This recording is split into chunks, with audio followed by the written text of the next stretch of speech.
नमस्कार, मैं हूं रागनी वर्मन और आप देख रहे हैं राष्ट्रीय जगत विजन न्यूज। राजस्थान प्रदेश कांग्रेस अध्यक्ष गोविंद सिंह डोटासरा ने राज्य में एसआईआर यानी स्पेशल इंटेंसिव रिवीजन प्रक्रिया को लेकर गंभीर सवाल खड़े किए हैं। डोटासरा के मुताबिक एसआईआर प्रक्रिया के बाद जारी की गई ड्राफ्ट वोटर लिस्ट में करीब 45 लाख नाम अब्सेंट, शिफ्टेड और डेथ की श्रेणी में पाए गए हैं। इसके बाद चुनाव आयोग की ओर से 15 जनवरी तक आपत्तियां दर्ज कराने का मौका दिया गया। डोटासरा का कहना है कि शुरुआत में यानी 3 जनवरी तक पूरी प्रक्रिया सामान्य तरीके से चल रही थी और किसी भी तरह की अफरा तफरी की कोई शिकायत सामने नहीं आई है। लेकिन आरोप है कि 3 जनवरी को बीजेपी के संगठन महासचिव बीएल संतोष के राजस्थान दौरे के बाद हालात बदल गए। इसके बाद फर्जी तरीके से वोट जोड़ने और वोट काटने की प्रक्रिया तेज कर दी गई।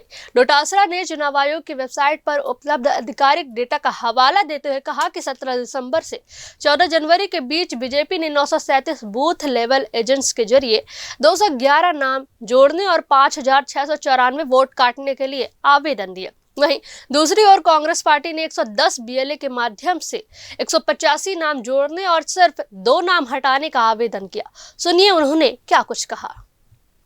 राजस्थान प्रदेश कांग्रेस अध्यक्ष डोटासरा सर, जिस तरीके से एसआईआर को लेकर के आपने आज मुद्दा उठाया है, राजस्थान में कई सारे ऐसे बीएलओ जो है वो परेशान चल रहे हैं, कैसे देखते हैं आप? ये बेईमानी पे उतारू है और 13 तारीख तक कोई फार्म नहीं, 5620 नाम काटने के पूरे राजस्थान में फार्म आए।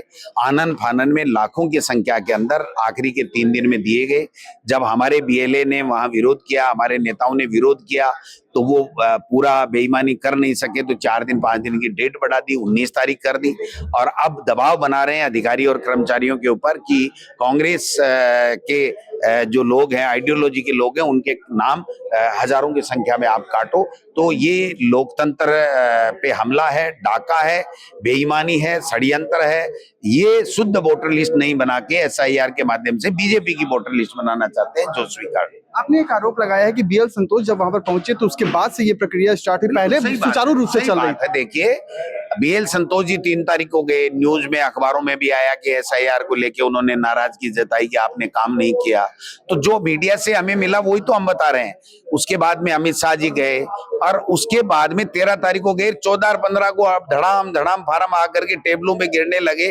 अधिकारी बताने को तैयार नहीं कौन दे के जा रहा है। तो आप समझ सकते हैं कि किस तरीके से एसआईआर का इनके पास फीडबैक गया दिल्ली में कि इन्होंने वहां पर ईमानदारी से काम हो गया, बीजेपी की बेईमानी नहीं हो पाई, तो फिर ये बेईमानी पे उतारू हो गए सब लोग। अध्यक्ष को लेकर के आज चुनाव भी होना है ही नहीं भाई साहब, अध्यक्ष तो डमी है जो अपनी मर्जी से बना रहे हैं। 3 घंटे में कोई अध्यक्ष बनता है क्या, आप बताइए।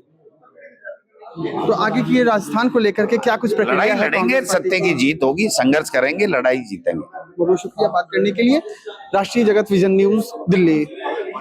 इन आंकड़ों के आधार पर कांग्रेस अध्यक्ष ने सवाल उठाए हैं कि क्या वोटर लिस्ट रिवीजन की प्रक्रिया में संतुलन और पारदर्शिता बनी रही और क्या राजनीतिक हस्तक्षेप के चलते लोकतांत्रिक प्रक्रिया पर असर पड़ा है। फिलहाल इस खबर में बस इतना ही। देश प्रदेश की खबरों से अपडेटेड रहने के लिए हमारे चैनल को सब्सक्राइब करें और नए खबरों के नोटिफिकेशन के लिए बेल आइकॉन जरूर दबाएं। नमस्कार।